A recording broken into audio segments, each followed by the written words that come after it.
ajar. Bapak, kami beri waktu 3 menit untuk mempresentasikan modul ajar yang sudah dibuat tanpa menggunakan PowerPoint. Siap. Waktu saya serahkan sepenuhnya untuk Pak Tri untuk memaparkan. Siap. Silahkan. Terima kasih, Pak. Bismillahirrahmanirrahim. Allahumma inna nas'aluka ilman nafi'an wa amalan mutaqabbalan wa rizqan thayyiban wa shifaan min kulli da'in. Rabbi shrah li sadri wa yassir li amri wa hlul 'uqdatam min lisani yafqahu qawli. Di sini saya ini Pak mengambil modul ajar basis DBL Pak, Design Based Learning.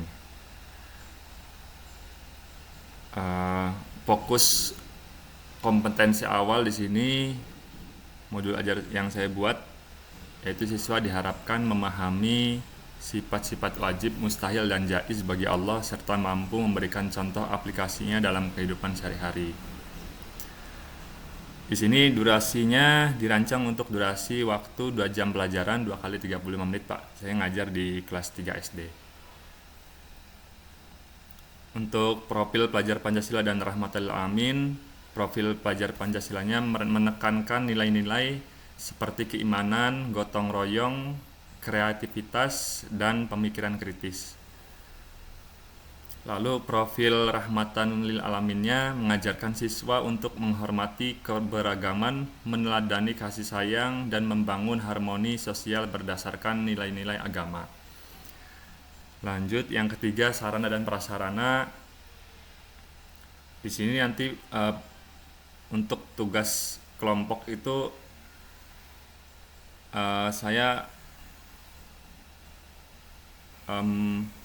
mempersilahkan murid-murid untuk membuat poster Pak, poster visual. Lalu ada juga media gambar tuh, untuk membuat ilustrasi yang menggambarkan tentang ketiga sifat tersebut, yaitu sifat wajib, mustahil, dan jaiz bagi Allah. Selanjutnya yaitu model pembelajarannya di sini menggunakan pendekatan Design Based Learning (DBL). Modul ini dirancang dengan aktivitas kolaboratif dan kreatif. Tujuannya adalah untuk membantu siswa memahami sifat-sifat Allah melalui eksplorasi, diskusi kelompok, dan pembuatan karya visual. Selanjutnya tujuan pembelajaran. Tujuan ini menjadi tolak ukur keberhasilan pembelajaran, Pak. Mencakup yang pertama, pemahaman tentang sifat wajib, mustahil, dan jaiz bagi Allah. Yang kedua, kemampuan siswa memberikan contoh nyata dalam kehidupan sehari-hari. Yang ketiga, kreativitas dalam menciptakan karya visual yang menggambarkan konsep-konsep tersebut. Selanjutnya, kegiatan pembelajaran, poin 6. Yang pertama ini pendahuluan. Ini berlangsung selama kurang lebih 10 menit. Di sini saya akan membuka pelajaran dengan salam dan doa, Pak.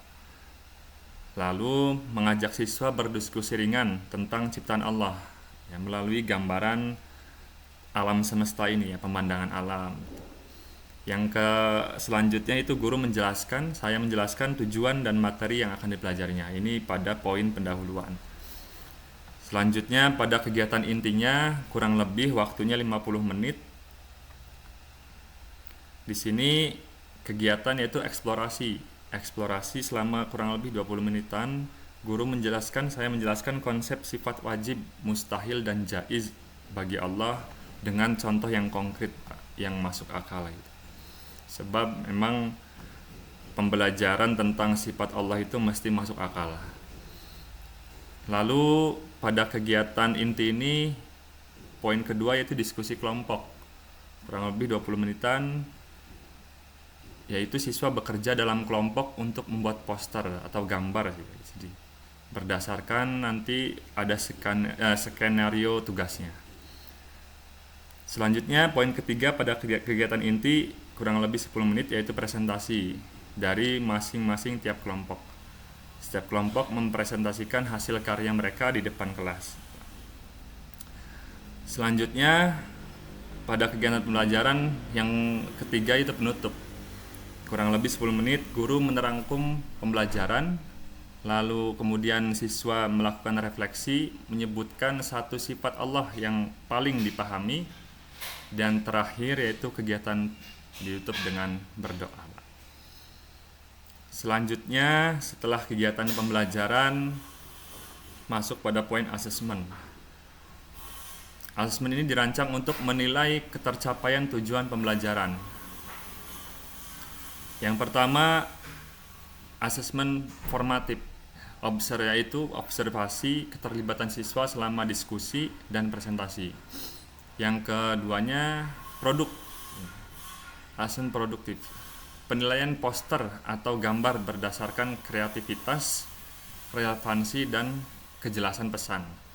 Yang ketiganya, refleksi individu, siswa menuliskan pengalaman belajar mereka tentang sifat Allah. Selanjutnya poin 8, pengayaan dan remedial. Di sini guru menyediakan strategi untuk mendukung siswa dengan kebutuhan yang berbeda tentunya. Yang pertama, pengayaan. Siswa sudah memahami materi diberikan tugas tambahan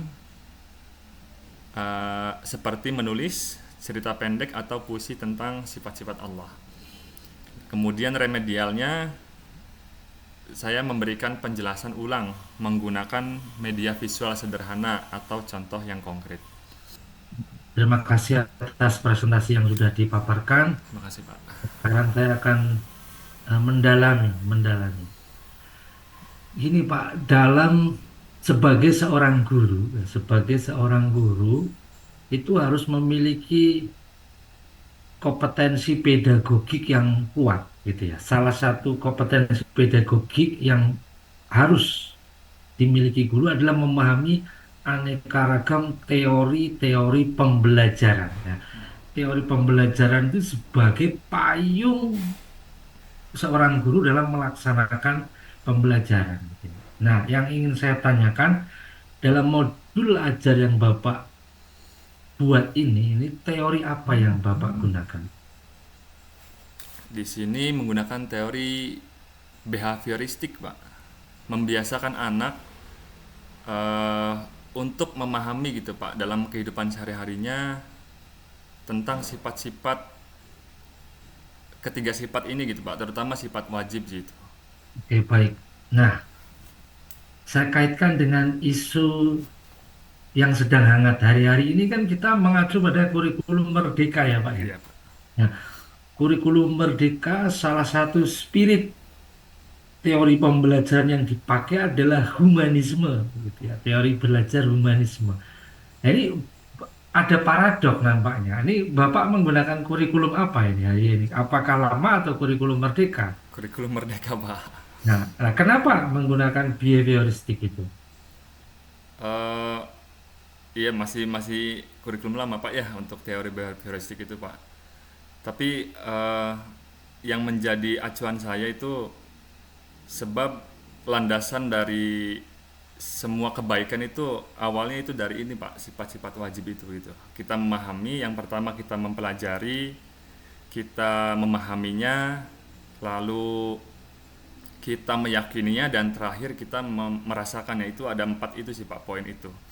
Nah, ini saya sarankan begini, bahwa ketika menjawab itu harusnya Pak kami pendekatannya hybrid, ya. Teori behaviorisme saya gabungkan dengan humanisme, itu akan lebih bijak. Jadi tetap berpusat pada mahasiswa, tapi dalam tataran implementasinya tetap menggunakan behavioristik dengan pembiasaan-pembiasaan semacam itu. Nah, ini perlu Bapak renungkan nanti, ya, ketika membuat modul ajar selanjutnya. Itu tolong tangkap perkembangan ilmu pengetahuan yang saat ini sedang hangat begitu ya. Nah, jadi apa sih isunya? Ikuti itu supaya lebih adaptif. Terima kasih, Pak. Itu pertama, Pak. Yang kedua, bisa baca Al-Quran, Pak? Bisa, Pak. Nah, bacakan saya surat Ad-Duha, Pak. A'udzu billahi minasyaitonir rajim. Bismillahirrahmanirrahim. Wadduha wal laili idza saja. Ma wadda'aka rabbuka ma qala. Walal akhiratu khairul laka minal ula. Walasawfa yu'tika rabbuka fatarda.